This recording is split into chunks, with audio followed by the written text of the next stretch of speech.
Hi welcome to Suman TV. నేను మీ సంగీత. మనతో ఈరోజు founder of expiry day trader Tirupati Reddy గారు ఉన్నారు. వారితో మాట్లాడదాం. నమస్కారం సార్. నమస్తే మ్యామ్. సార్, మనం గతంలో ఒక వీడియోలో మనం డిస్కస్ చేశాము. ఫుల్ టైం ఉన్న వాళ్ళు ట్రేడింగ్ చేయొచ్చు, వాళ్ళే ట్రేడింగ్ చేస్తే బెటర్ అని చెప్పేసి మీరు చెప్పారు. కానీ ఇప్పుడున్న జనరేషన్లో అసలు టైం అనేది చాలా ఇదైపోయింది. ప్రతి ఒక్కరు ఏదో ఒక దాంట్లో చాలా బిజీగా ఉంటున్నారు. టైం అనేది చిక్కట్లేదు. సో ఇలాంటి వాళ్ళు టైము లేని వాళ్ళు కూడా ట్రేడింగ్లోకి రావచ్చా? సో మీకు ప్యాషనేట్గా ఉంటే కంపల్సరీ మీరు డైలీ 1 hour 2 hours టైంని మేనేజ్ చేసుకోవచ్చు. ఫస్ట్ మీకు ప్యాషన్ ఉండాలి. ట్రేడింగ్ చేయాలంటే ప్యాషన్ ఉండాలి ఫస్ట్. సో మీకు ఆ ప్యాషన్ ఉంటే రావచ్చు. దానికి ఒక వేస్ ఉన్నాయి. ఒకటి, మీరు టైం లేనప్పుడు మీ సేఫెస్ట్ వే ఏంటంటే, మీరు టైం లేనప్పుడు యాక్టివ్ ట్రేడింగ్ చేయాలండి. ఇన్వెస్టింగ్ గురించి నేను ఇక్కడ మాట్లాడలేదు. నాకు టైం ఉండట్లేదు, నేను లైవ్ మార్కెట్ చూసే టైం నాకు ఉండట్లేదు. బట్ మార్కెట్ అయిపోయిన తర్వాత ఇప్పుడు ఎంప్లాయీ ఉన్నారు అనుకోండి, 9 to 6 వాళ్ళకి జాబ్ టైమ్స్ అనుకోండి. కానీ వాళ్ళకి మార్కెట్ రన్నింగ్లో ఉన్నప్పుడు వాళ్ళకి చార్ట్స్ చూసి అదంతా చేసే టైం ఉండదు. కానీ వాళ్ళకి ఇంటికి వెళ్ళిన తర్వాత ఈరోజు మార్కెట్ ఏమైంది అనేది చూసుకోవచ్చు. అల్టిమేట్గా మీకు నాలెడ్జ్ ఉండాలి అంతే. మీకు నాలెడ్జ్ ఉంటే మీరు నైట్ టైం ఒక 1 hour ఇచ్చారనుకోండి, ఆఫ్టర్ 9 or 10 తర్వాత ఏదైతే మీరు రిలాక్స్ అయ్యే టైం ఉంటుంది కదా, ఆ రిలాక్స్ అయ్యే టైం ఆ 1 hour ఈరోజు నిఫ్టీ ఏమైంది, బ్యాంక్ నిఫ్టీ ఏమైంది, లేదా మీరు చూసుకున్న చార్ట్స్ ఏమైనాయి, ఆ టైం ఇవ్వగలిగితే సో మీరు యాక్టివ్ ట్రేడింగ్ అయితే చేయొచ్చు. అంటే దానికి దీనికి డిఫరెన్స్ ఏంటి సార్? అంటే మామూలుగా మనం డే వైజ్ అంతా కూడా చాలామంది కంటిన్యూస్గా దాని ట్రేడింగ్ అంతా చూస్తూ ఉంటారు. అంటే నిఫ్టీ ఎంత ఉంది, తర్వాత నెక్స్ట్ సో మళ్ళీ తర్వాత మనం మీరు అన్నట్టుగా ఆఫ్టర్ 6 తర్వాత లేదంటే 9 ఆ టైంలో మీరు ఏదైతే రెస్టింగ్ టైం ఉంటుందో ఆ టైంలో చూడండి అన్నప్పుడు అంటే మనకి ఏమన్నా వేరియేషన్ ఉంటుందా, లేకపోతే సేమ్ ఈక్వాలిటీగా? లైవ్ మార్కెట్లో ఏంటంటే మార్కెట్ మూవ్మెంట్స్ మనం క్యాప్చర్ చేయొచ్చు. ఓకే, అది ఇంట్రాడే ట్రేడింగ్. సో ఈ ఎంప్లాయీస్కి టైం లేనప్పుడు వాటిని క్యాప్చర్ చేయలేరు. వాళ్ళేం చూజ్ చేసుకోవాలంటే పొజిషనల్ ట్రేడింగ్ చూజ్ చేసుకోవాలి. కానీ ఆ పొజిషనల్ ట్రేడింగ్ చేయాలి అని అంటే మీకు నాలెడ్జ్ ఉండాలి. అల్టిమేట్గా నాలెడ్జ్ అనేది సేమ్ ఇక్కడ, కాకపోతే ట్రేడింగ్ స్టైల్ చేంజ్ చేస్తారు. మీకు ఇంట్రాడే టైం ఉంటే సిస్టమ్ ముందు కూర్చొని ట్రేడింగ్ చేస్తారు. మీకు ఆ టైం లేదనుకోండి, అప్పుడు మీరు వచ్చేసి మీ ట్రేడింగ్ స్టైల్ని మార్చాలి. ఓకే, దానికి ఉన్న వేస్ ఏంటంటే, బెస్ట్ వే ఏంటంటే ఈటీఎఫ్ ట్రేడింగ్. ఓకే, మీరు యాక్టివ్ ట్రేడింగ్ నిఫ్టీ బీస్ కానీ, బ్యాంక్ నిఫ్టీ బీస్ కానీ, ఐటీ బీస్ కానీ వీటిలో చేసుకోవచ్చు. యాక్చువల్గా అవి చేసుకున్నా కానీ ఇయర్లీ వర్స్ట్ కేసులో 20 to 25% రిటర్న్ వస్తుంది మీకు. నిఫ్టీ ఇప్పుడు ఫర్ ఎగ్జాంపుల్ నిఫ్టీ అనేది అది కాంబినేషన్ ఆఫ్ స్టాక్స్, 50 స్టాక్స్ వెయిటేజ్ని నిఫ్టీ ఇండికేట్ చేస్తుంది. ఇప్పుడు నిఫ్టీ టాప్ 50 స్టాక్స్ అనేవి ఆఫ్ స్టాక్స్ ఫాల్ అయినా, ఆఫ్ స్టాక్స్ రైజ్ అయినా నిఫ్టీ బ్యాలెన్స్డ్గా ఉంటుంది. సో ఇప్పుడు ఒక స్టాక్ మీరు పర్టికులర్ స్టాక్లో ట్రేడింగ్ చేశారనుకోండి రిస్క్, అలా కాకుండా నిఫ్టీ 50 నిఫ్టీ ఇండెక్స్లో చేశారనుకోండి మీకు రిస్క్ ఉండదు. సో దాన్ని ఈటీఎఫ్ అంటారు బేసిక్గా. ఈటీఎఫ్లోనే ఇండెక్స్ ఫండ్స్ బేసిక్గా. వాటిలో ఎలా చేయాలంటే సింపుల్, మీకు నిఫ్టీలో ఒక కరెక్షన్ వచ్చింది అనుకోండి, ఒక 5% కరెక్షన్ వచ్చింది అనుకుందాం for example. Right now Nifty వచ్చి 18,500 దగ్గర ట్రేడ్ అవుతుంది ఈ వీక్ వచ్చేసి. సో 18,500 నుంచి సో మీకు ఒక 5% అంటే ఐ థింక్ 180 into ఆల్మోస్ట్ మీకు ఒక ఒక 1000 points ఫాల్ వచ్చింది అనుకుందాం. 17,500 రీచ్ అయింది అనుకుందాం నిఫ్టీ. అప్పుడు మీకు 5% కరెక్షన్ వచ్చింది నిఫ్టీలో. అప్పుడు మీ క్యాపిటల్లో కొంత పర్సెంట్ ఇన్వెస్ట్ చేయండి, అంటే మేబీ ఒక 20% or 30%. అక్కడి నుంచి మార్కెట్ బౌన్స్ అయింది అనుకోండి, మీకు ప్రాఫిట్ వస్తుంది. మళ్ళీ ఫర్దర్గా ఫాల్ వచ్చింది అనుకోండి, దాన్ని యావరేజింగ్ చేయండి. ఇలా మీరు సింపుల్ ఈటీఎఫ్ నిఫ్టీ అనేది ఎప్పుడు జీరో అవ్వదు. లాంగర్ టర్మ్లో ఖచ్చితంగా నిఫ్టీ అప్ సైడ్ వెళ్తుంది. నిఫ్టీ జీరో అయిందంటే ఇండియానే బ్యాంక్రప్ట్ అయిపోతుంది. సో ఇండియాలో ఉన్న జాబ్స్ అన్నీ పోతాయి, బిజినెస్లు అన్నీ పోతాయి. సో స్టాక్ మార్కెట్ అనేది ఎకనామికల్ గ్రోత్ని చూపిస్తుంది. స్టాక్ మార్కెట్ పర్ఫార్మెన్స్ బాగాలేకపోతే కంట్రీ పర్ఫార్మెన్స్ బాగుండదు. యాక్చువల్లీ ఎవరు ఇన్వెస్టర్స్ రారు. యాక్చువల్గా ఆబ్వియస్లీ ఇండియా గ్రోయింగ్ ఎకానమీ కాబట్టి కంపల్సరీగా నిఫ్టీ లాంగర్ టర్మ్లో స్ట్రెంగ్త్ ఉంటుంది కంపల్సరీగా. సో మీరు ఎవరైనా యాక్టివ్ ట్రేడింగ్ చేద్దాం అనుకుంటే మాత్రం ఈటీఎఫ్ చాలా బెస్ట్. మీకు ఏ స్ట్రెస్ ఉండదు.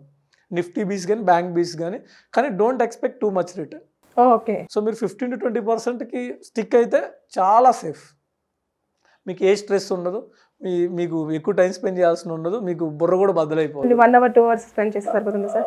అది కూడా అవసరం లేదు. మీరు ఇన్వెస్ట్ చేయడం ఎవ్రీడే నైట్ టైం వచ్చేసి నిఫ్టీ ఈరోజు ఏం జరిగింది అంతే, అదొక ఫాలోఅప్లో ఉంటే సరిపోతుంది.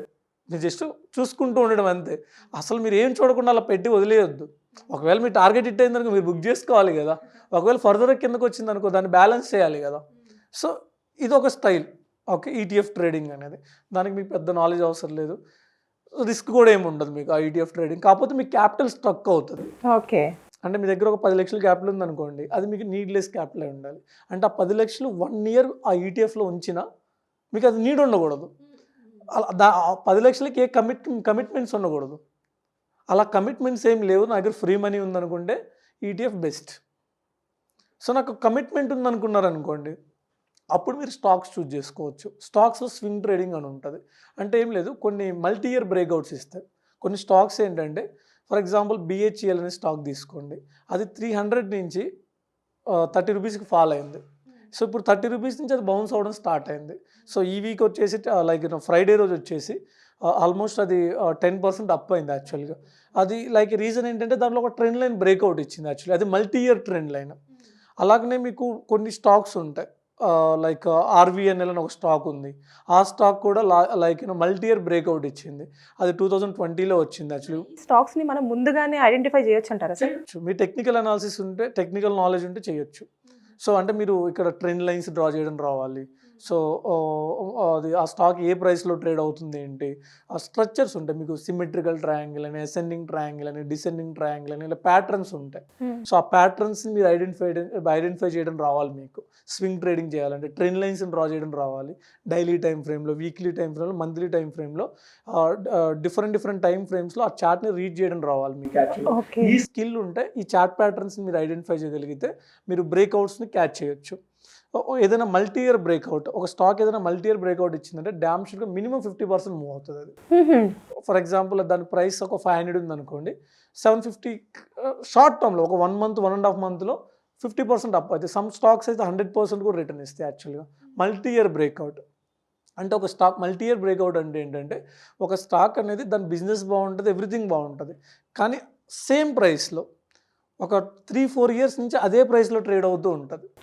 దాని బిజినెస్ బాగుంటుంది, అంతా బాగుంటుంది, బట్ అదే ప్రైస్లో 3-4 ఇయర్స్ నుంచి ట్రేడ్ అవుతూ ఉంటుంది.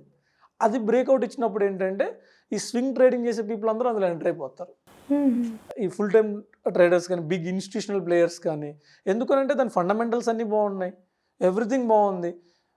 సో కానీ దాని పర్ఫార్మెన్స్ లేదు, అంటే స్టాక్ వైజ్ పర్ఫార్మెన్స్ లేదు. ఆ బ్రేక్అవుట్ ఎప్పుడైతే ఇస్తుందో ఈ 4 ఇయర్స్ ఒక 1 మంత్ ఇచ్చేస్తుంది. అది స్టాక్స్ గ్రేట్నెస్ యాక్చువల్గా. స్టాక్స్ ఏంటంటే మీకు డబుల్ ట్రిపుల్ రిటర్న్ మీకు అవి లాంగ్ టర్మ్లో కన్సల్టేషన్లో ఉంటాయి. 1 మంత్ చాలు ఈ 4 ఇయర్స్ పేషెన్స్కి మీకు రివార్డ్ ఇస్తుంది. కాకపోతే మీరు ఆ బ్రేక్అవుట్స్ని క్యాచ్ చేయాలంటే టెక్నికల్ నాలెడ్జ్ ఉండాలి మీకు కంపల్సరీ. ఇక్కడ మీకు 52 వీక్స్ హై అంటే ఏంటి, 52 వీక్స్ లో అంటే ఏంటి, అండ్ ఆ స్టాక్ ఫండమెంటల్గా మీకు స్టాక్ స్క్రీనర్స్ ఉంటాయి. ఆ స్క్రీనర్స్లోకి వెళ్ళి P&L స్టేట్మెంట్, బ్యాలెన్స్ షీట్, ఆ కంపెనీ బిజినెస్ ఏంటి, క్వార్టర్లీ రిజల్ట్స్ ఎలా ఉన్నాయి, వీటన్నిటిని ట్రాక్ చేసుకోవడం తెలియాలి. దాంతోపాటు టెక్నికల్ నాలెడ్జ్ కూడా వచ్చి ఉండాలి. ఈ ప్యాటర్న్స్ కూడా ఇవన్నీ వచ్చి ఉండాలి మీకు.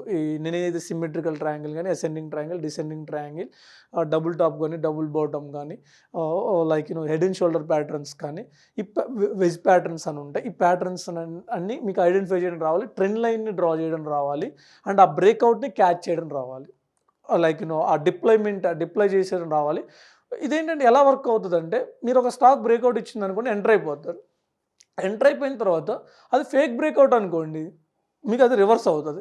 ఆ రివర్స్ వచ్చినప్పుడు మీరు బుక్ చేసేయాలి, అంతేగాని హోల్డ్ చేయకూడదు. అంటే మీకు ఇప్పుడు ఫర్ ఎగ్జాంపుల్ ఒక స్టాక్ 500 నుంచి దాని బ్రేక్అవుట్ లెవెల్ 550 అనుకుందాం. 550 బ్రేక్ అయింది, 580 వరకు వెళ్ళింది. 580కి వెళ్ళి మీరు 580 దగ్గర ఎంటర్ అయ్యారు. ఓకే, 580 నుంచి అది రిటర్న్ వచ్చింది అనుకోండి, మీకు ఎగ్జిట్ ప్లాన్ కూడా ఉండాలి.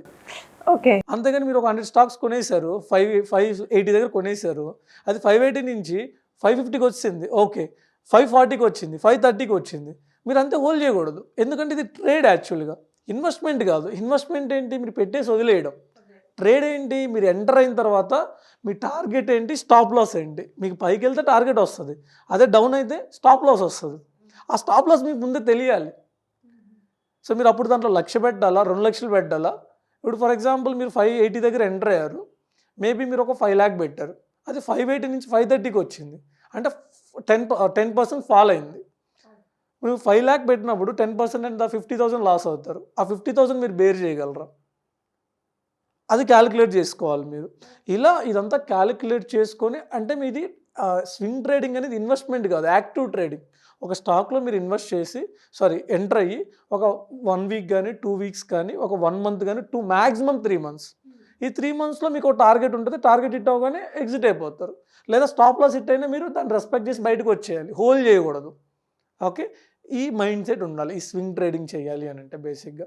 ఓకే, ఇలా మీరు బిజీగా ఉన్న పీపుల్, టైం లేని పీపుల్ ఇలా స్టాక్స్ని ఫిల్టర్ చేసుకొని చేసుకోవచ్చు, నో ప్రాబ్లం. ఓకే. అంటే టైము ఎంతవరకు అయితే మనము ట్రేడ్కి పెట్టాలో, మనం లేనప్పుడు కూడా ఎలా మనం వెళ్ళాలి అన్నది కూడా చాలా. ఇంకోటి ఏంటంటే మేము వీటిని మనం రెగ్యులర్గా అంటే మనం మార్కెట్ రన్నింగ్లో ఉన్నప్పుడు 9:15 to 3:30 కూర్చొని చూసుకోవాల్సిన అవసరం లేదు. అలర్ట్స్ పెట్టుకోవచ్చు మీరు. మీకు అలర్ట్స్ ఆప్షన్ ఉంటుంది. మనకు అలారం లెక్క ఈ లెవెల్ టచ్ అయితే మనకు అలర్ట్ వచ్చేస్తుంది. ఆ అలర్ట్ మనం మెసేజ్ ముందే క్రియేట్ చేసుకోవచ్చు. అక్కడ మీకు అసెండింగ్ ట్రయాంగిల్ ఫామ్ అయిందా, డిసెండింగ్ ట్రయాంగిల్ ఫామ్ అయిందా, మీ అది ఎంట్రీ లెవెలా, ఎగ్జిట్ లెవెలా, మీరు ఆ ఇన్ఫర్మేషన్ మెసేజ్ టైప్లో పెట్టుకోవచ్చు. మీకు అది క్లిక్ అవ్వగానే మీ ఫోన్కి మెసేజ్ వచ్చేస్తుంది. ఓకే, సో ఈ లెవెల్ బ్రేక్ అయింది, లేకపోతే మీరు ఈ స్టాక్ ఎగ్జిట్ అవ్వాలి, మీరు ఏ మెసేజ్ సెట్ చేస్తే ఆ మెసేజ్ వచ్చేస్తుంది. సో అలా మీరు టైంని మేనేజ్ చేసుకుంటూ చేయొచ్చు. మెసేజెస్ వరకైనా మనం ఎన్ని మెసేజ్ అయినా పెట్టుకోవచ్చు. బ్రోకర్ ఫెసిలిటీ ఇస్తాడు. Okay, okay. అంటే మనం పే చేయాల్సి ఉంటుందా సార్ బ్రోకర్? బ్రోకర్ ఫ్రీగానే ఇస్తాడు ఆప్షన్స్ అన్ని. ట్రేడింగ్ వ్యూలో అయితే మాత్రం మనం ప్రీమియం తీసుకోవాలి. ట్రేడింగ్ వ్యూలో ఎవరైనా పెట్టుకోవాలంటే దానికి లిమిటేషన్స్ ఉంటాయి. మన పర్సనల్ జిరోదా, అప్ స్టాక్స్ ఇలా మనం బ్రోకర్ తీసుకుంటాం కదా, ఆ బ్రోకర్ అయితే no problem. Okay, okay, fine. Thank you sir, thank you so much. అంటే టైం లేని వాళ్ళకు కూడా ట్రేడింగ్ ఎలా చేయాలనేది చాలా బాగా ఎక్స్ప్లెయిన్ చేశారు. Thank you so much. Yeah, thank you.